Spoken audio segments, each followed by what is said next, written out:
that I'm absolutely passionate about, excluding my kids, of course, and my husband. 2 things: finances and accessories. I have had a love affair with them since I was little as I can remember.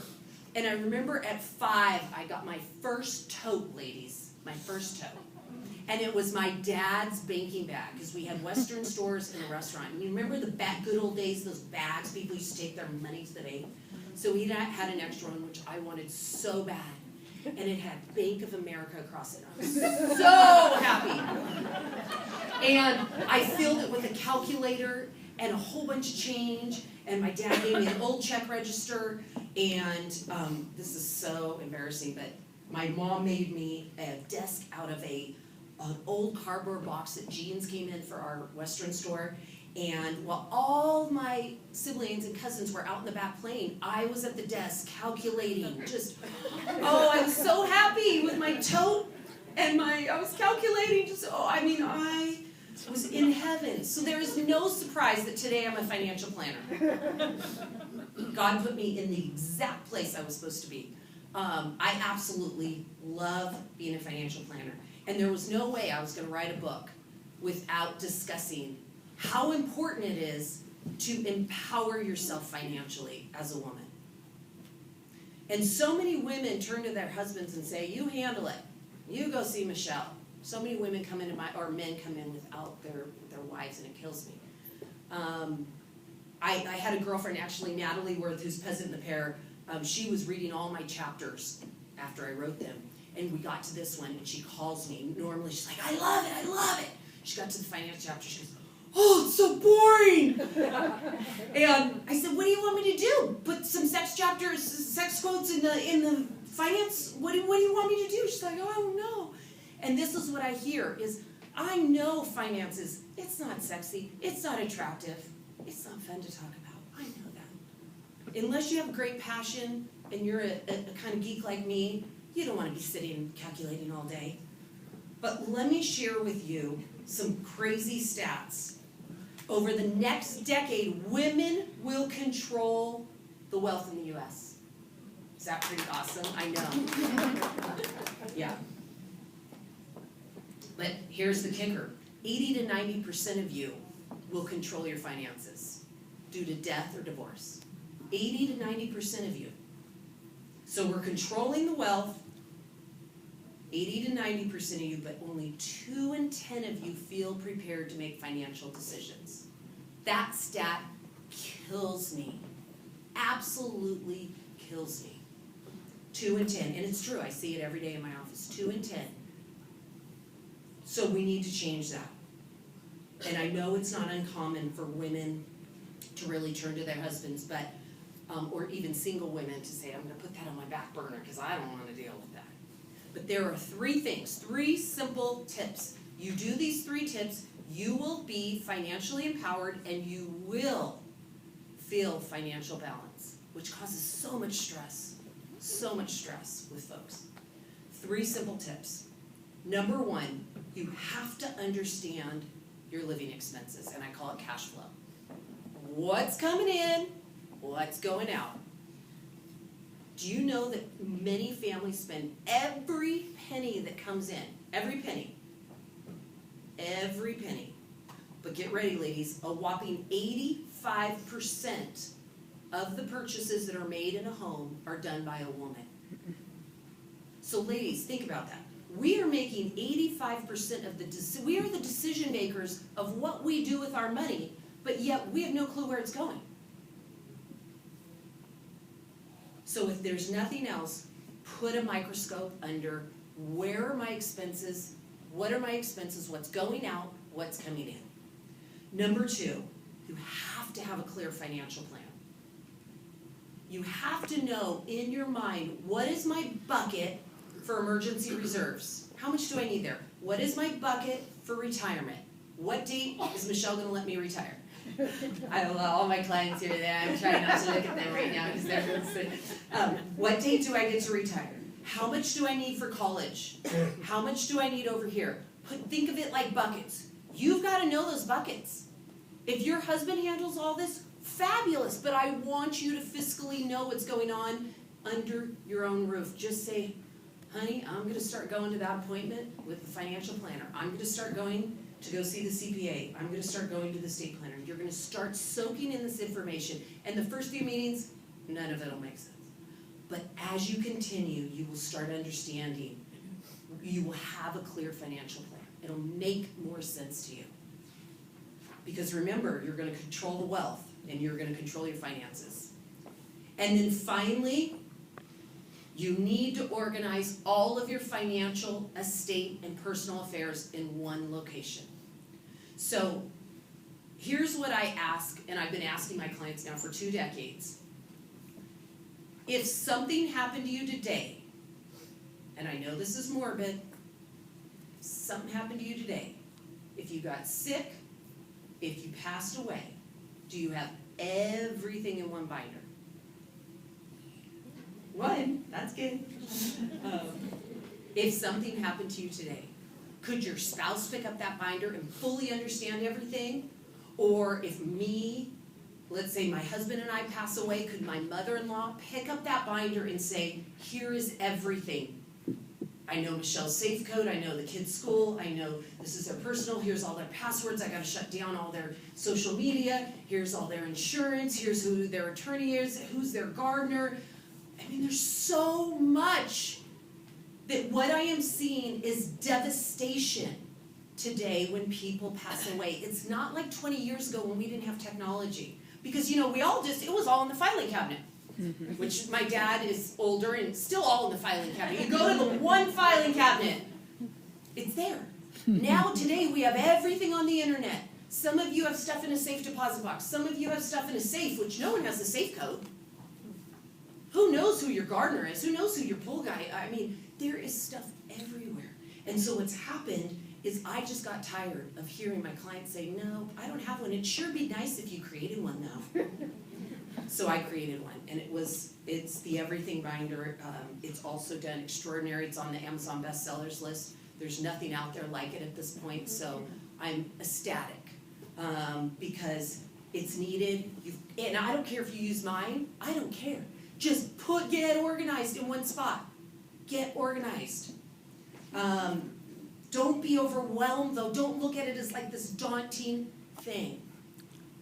That's what's hard. We don't want to be overwhelmed.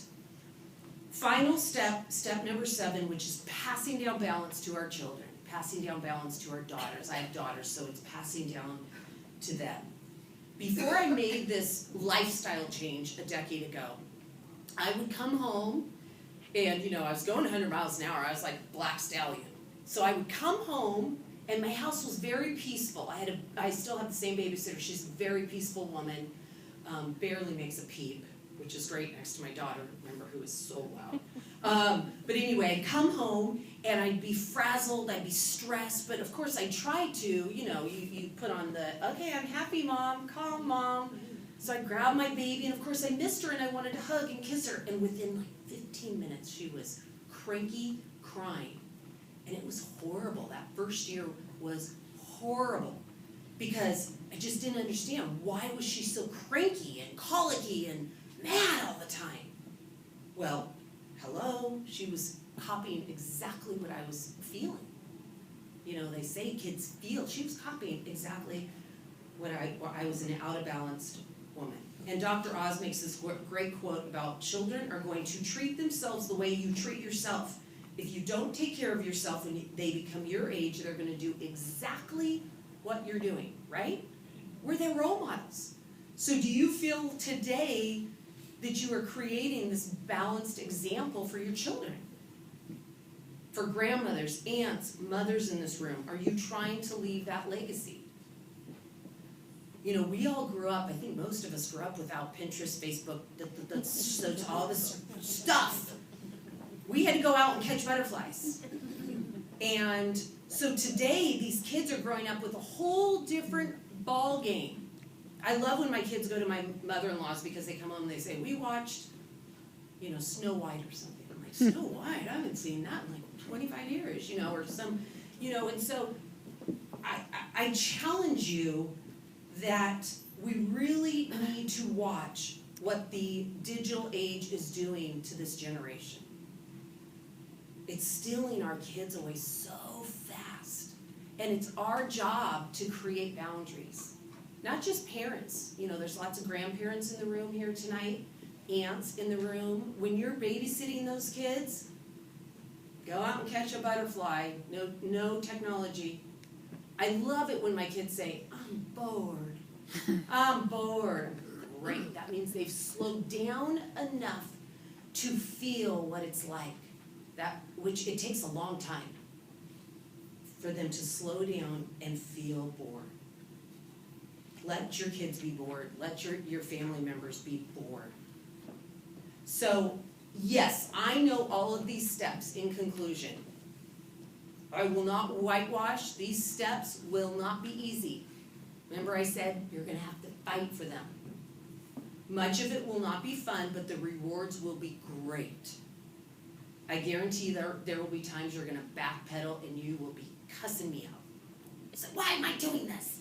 But you just keep fighting for your balance. Fight for your balance. You're going to have to take one step at a time because it's a lot. You won't drop trying to be superwoman and accept being a good enough woman is really better for you in an instant. You won't handle toxic relationships overnight. They will require some serious soul searching. You won't get your husband and kids to just all of a sudden start doing laundry and this and that. There will be some grumble and pushback. And you definitely won't have your romantic spark back overnight. And ladies, I know most of you are not going to be comfortable just all of a sudden making financial decisions. But you soak it all in today and just keep making the steps to find balance. I want you to feel that euphoria of what it feels like to have a balanced life. Not all the time, but you just keep fighting for it. And I look forward to hearing your stories. Thank you so much for having me tonight. I appreciate it.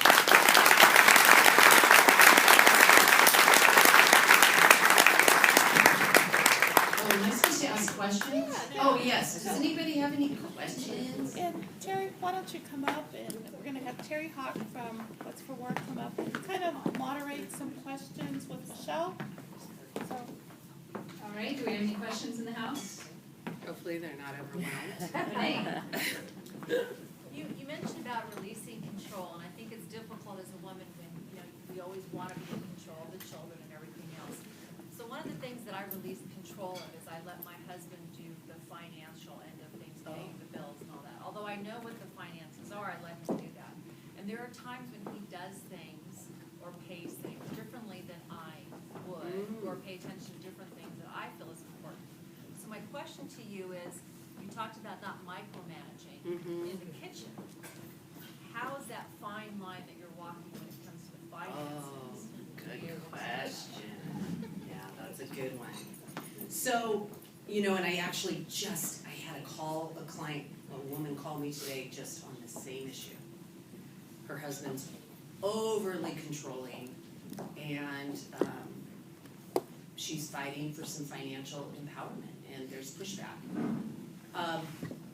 So it's really important. There's a difference between understanding fiscally what's going on in your home, and that's really what I'm striving for. If you say, honey, I want you to pay the bills, who cares? As long as they're on time, who cares? When it comes, though, to going to the appointments with your financial advisor, that's all about 50-50. He should not be doing that alone. He should not be seeing the accountant alone, and he should not be seeing an attorney alone, in my opinion. I want you knowledgeable. I want you 50-50 making those decisions. If you don't understand what's being said in an appointment, I have some clients who sit and say, I'm going to leave that to my spouse because I'm really not understanding what you're saying right now. But for the most part, it is important that you are present for those big decisions. Yes? He's an accountant and an attorney. Oh, well, hello. Will you just sit back and enjoy the ride? Yeah. Donna in the back. One of the things that I think is really important, when you were talking earlier about if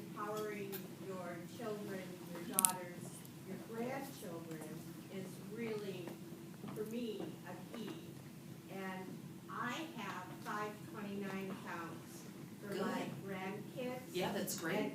But the thing that I do every month is when I get my statements for them, I bring them to the table and show them what their plan is for college and why they need to save. Right, which is So I think great. teaching them at an early age, just like you said, empowering. Yeah. There are so many families that they say, oh, I don't want to talk about money with my kids. And it's interesting. Really, money and sex, romance, whatever word you want to say, they're not taught in school. But what are the two reasons we get divorced? Money and sex.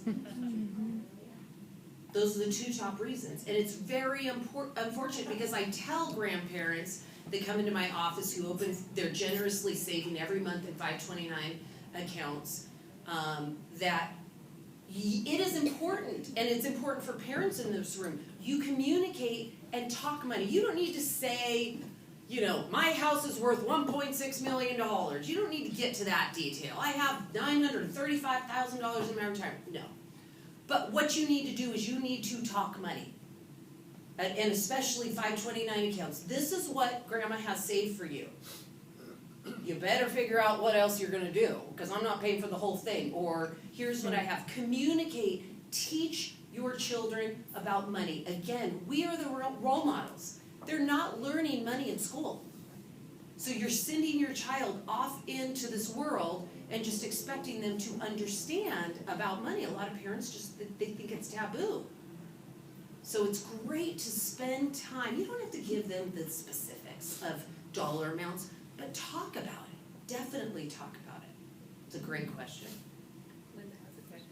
And I just had a comment. This is more than a question because my mom is here, and I'll just say she's in her mid-70s, and several of her friends are there too. Yes. And I have to say, I feel it's so sad. So many of her friends, the husbands have passed away. Right. These women are in their 80s and lost because their husbands handled their finances and went to the attorney and went to the accountants. And now they have cousins and friends handling their finances, and they are lost. Right. And this happens so often. I have to say, every time she comes and says, oh, Bill passed away, and poor Sadie, she's lost, and I hate to see this generation of women in the same boat because we've given that power away. Right. So just a comment there. That's why, the drill for several folks that I've crossed paths with, this binder or even whatever tool you end up using has really opened the door, the conversation of, okay, what do we have here? What do we have here? I'm filling out this binder. Can we go over all this? Or you just simply say to your husband, I want to just understand what's going on. I want to understand what's going on. So, yes. Are you My ready neighbor. for this one? Yeah. So Superwoman moved next to Wonder Woman, Oh, yeah. who's married to Peter Pan. Yeah.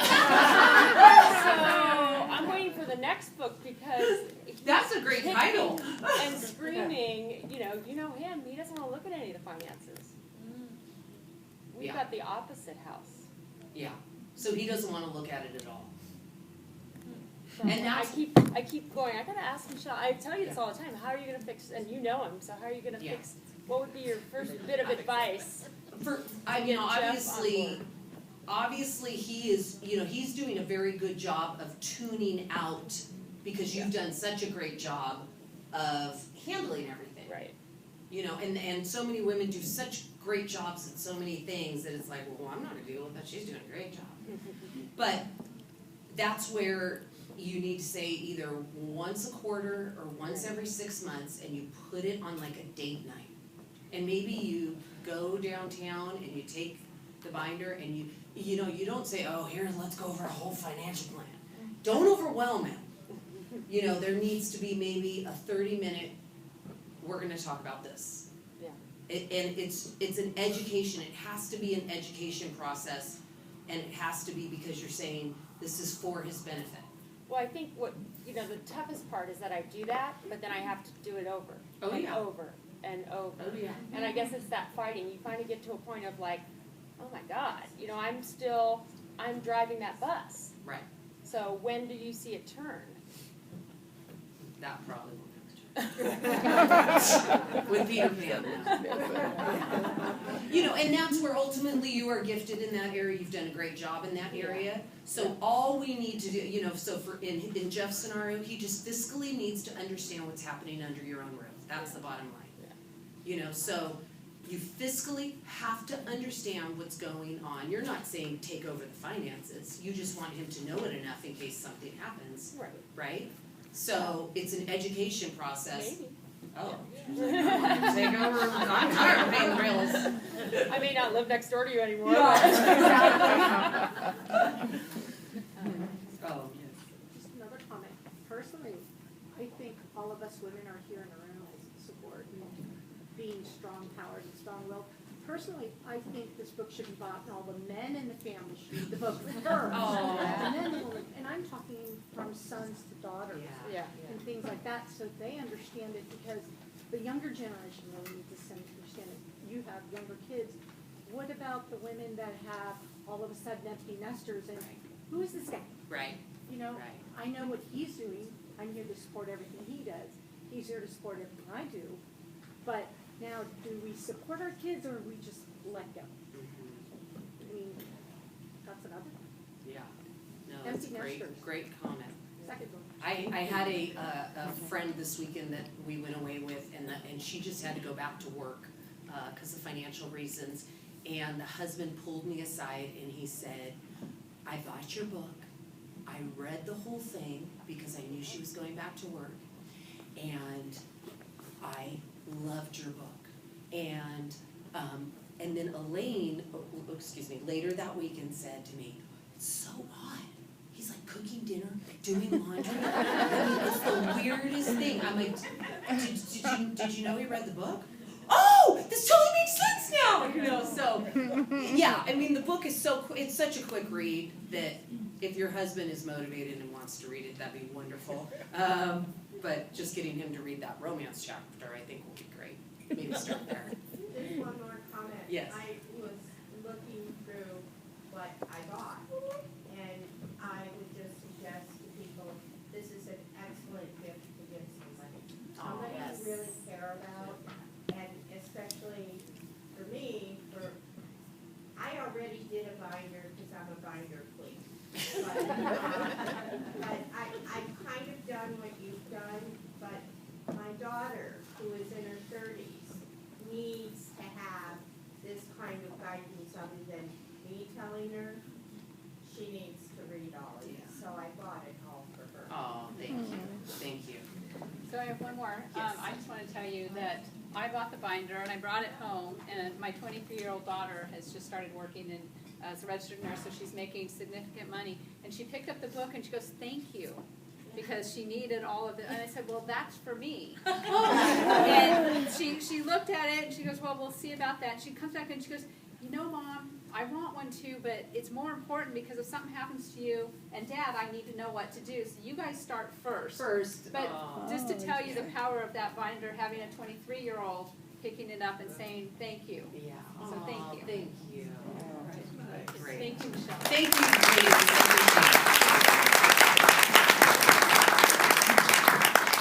Thank you so much. Wow. Wonderful message there. I knew this was going to be good. And you kind of threw me for a curve there, but then when you're going to the dark place, but believe me, I was there, so I know. I think most of us have been there and know what it's like to try to work, whether working at home or out of the home and with the children and the husband. And I did read her book when Judy brought this idea to us and said, hey, how about trying something different and get an author and someone local too. And we thought about it, we talked about an author. Judy opened the paper, there was an article on Michelle in the paper, and she said, hey,